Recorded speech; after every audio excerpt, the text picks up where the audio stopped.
Ало, Добър ден, да ти добър. успешна седмица, тя което ни през баба Петка.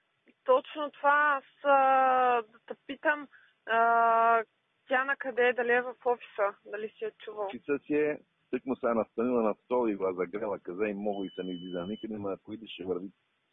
Добре, а при кой нотариус трябва да идеме? Където иска. Той е в на подписа, за да мога да... И вземи си оригинал, един е при тебе. Аз Да ще дам бе, другите оригинали. Като да. естествено. Значи то всичкото, дето Анита го е правила, е при нея. Да, ти го прочети, виж го, т.е. спогодба, не е долу, ще иначе долу трябва да е на материален интерес. Замина 2000 атака. Това е за Заверка твоя... и нотариуса прави заверка на подпис и на съдържание. Да не Или? знам, съдържанието май е скъпо. Ако тя плати, тя всъщност тя ще плати, дека ти искаш съдържанието. Ага. Добре, окей. Така да плати съдържанието. Добре, окей.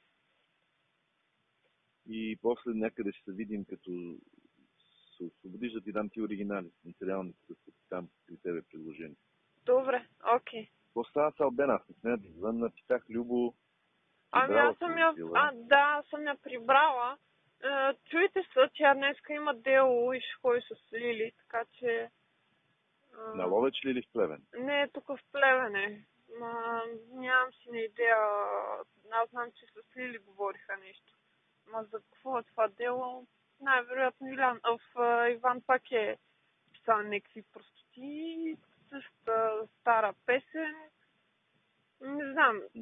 Трябва да се видим да коментираме, защото има някакво раздвижение от Иван.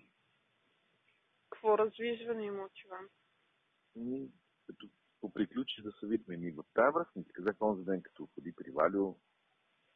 Да бе, той Валио, нали ми се обажда да ми каже. Коя бях?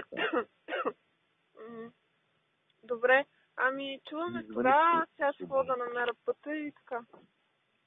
Добре. Окей, айде.